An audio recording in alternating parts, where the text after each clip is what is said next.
කෑවට රසක් නැද්ද? අධිරුධිර පීඩනය, කොලෙස්ටරෝල්, සීනි වගේ බෝ නොවන රෝග එක්ක ඔයා තරබාරු වෙලාද ඉන්නේ. ඔන්න ඔයාට සුබ ආරංචියක් තියෙනවා. අපේ මේ 3 වන භාවනා අභ්‍යාසය ඔයා පුහුණු වුණොත් ඉතාමත් ඉක්මනින් මේ ප්‍රශ්න වලින් නිදහස් වෙන්නත්, නිරෝගීමත් ප්‍රීතිමත් ජීවිතයක් ගත කරන්නත් ඔයාට මේ භාවනාව උදව් වේවි. එහෙනම් අපි යමු අද අපේ 3 වෙනි භාවනා අභ්‍යාසයට.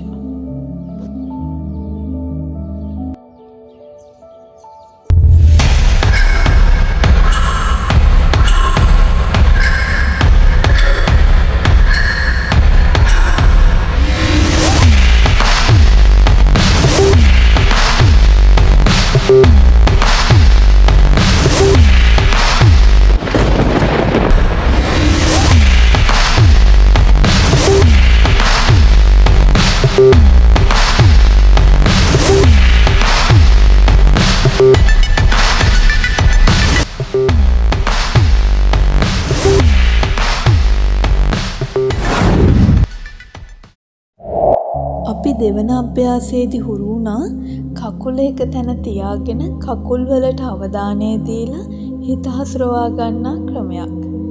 මේ අභ්‍යාසය ඊට වඩා සියුම් ක්‍රමයක්. අපි මේ අභ්‍යාසය කරන්න ඕනි ආහාර ගන්නා වෙලාවට. මේ අභ්‍යාසය අනිත් භාවනාවලට පෙරහුරුවක් වගේම ඉන්ද්‍රිය සූක්ෂමතාව වැඩි කරගන්නත් ඉවහල් වෙනවා. හරි.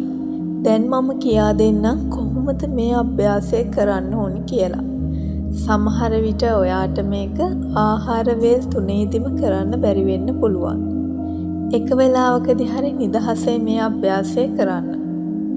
පළවෙනියට ඔයා සාමාන්‍ය එදිනදා කෑම ගන්නා ප්‍රමාණයට කෑම එකක් බෙදාගෙන ඉඳ ගන්න.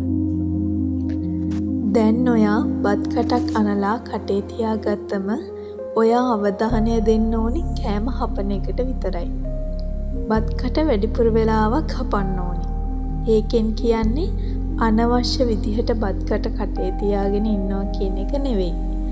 බත් කට අවශ්‍ය ප්‍රමාණයට කටේදී මිශ්‍ර වුණාට පස්සේ ඒක નિરાයාසයෙන්ම ගිලෙනවා.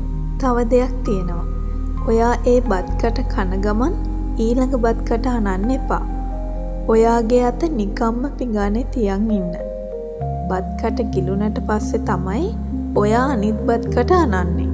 හොඳට මතක තියාගන්න ඔයා බත් කට කටේදී හපන එකට සහ ගිලෙන එකට විතරයි අවධානය දෙන්නේ. බොහෝ විට ඔයාට වෙනද බෙදා ගන්න බත් පිඟානේ බත් ප්‍රමාණය වැඩි වෙන්න පුළුවන්. ඒකට හේතුව අපි අසහියෙන් අවශ්‍ය ප්‍රමාණයටත් වඩා වැඩිපුර ආහාර ගන්නවා. ඒකෙන් වෙන්නේ කරදරකාරී රෝග බොහෝමයක් අපි විසින්ම හදාගන්න එක. හරි.